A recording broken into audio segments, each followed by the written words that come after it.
The following is a clip from a live episode of NYY Recaps. Enjoy. Obviously, the trade deadline is tomorrow, and there's a lot of talk about how the Yankees are on the brink of some possible moves. Jack Flaherty was scheduled to pitch for the Tigers. He was scratched from his start, and then there was a report from Bob Nightingale that the Yankees were deep in negotiations for him. And Jack Flaherty just has tremendous stuff. We'll take a quick look at his Baseball Savant page and his regular statistics, 7-5 with a 2.95 ERA on the season. The report also said that if the Yankees acquired Jack Flaherty, they would immediately trade Nestor Cortes in a separate deal.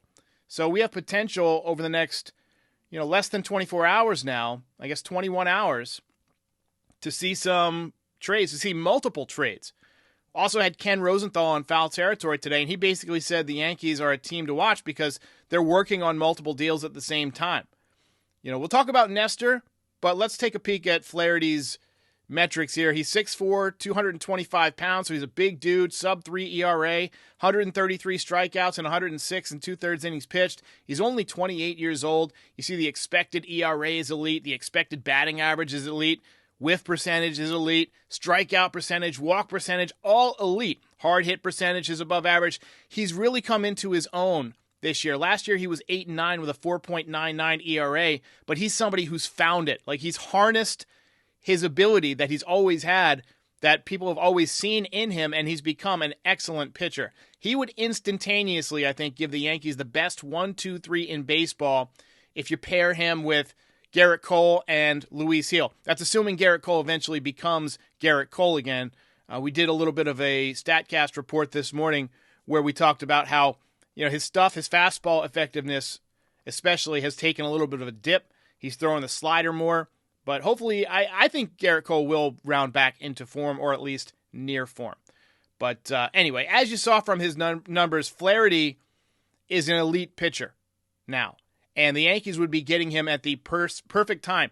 He has 5 pitches. He throws a fastball, a slider, a curveball, a changeup, and a sinker. Slider is his best pitch. And I think it's fair to say that he will not come cheap.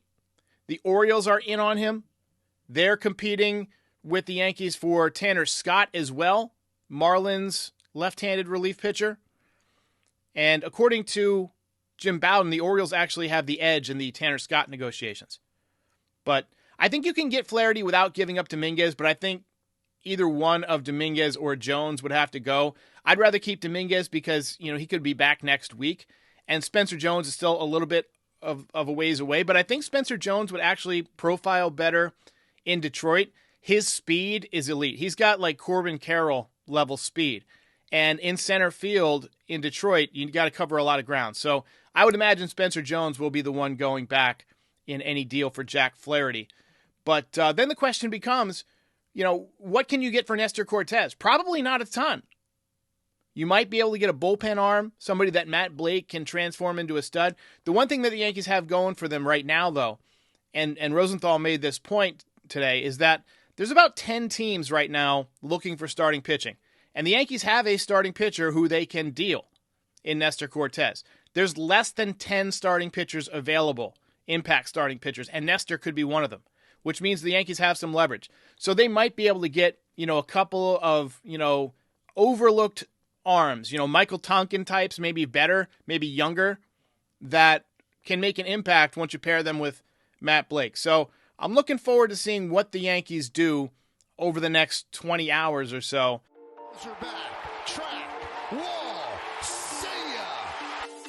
If you enjoyed this video, please like and subscribe. It helps other fans find the channel.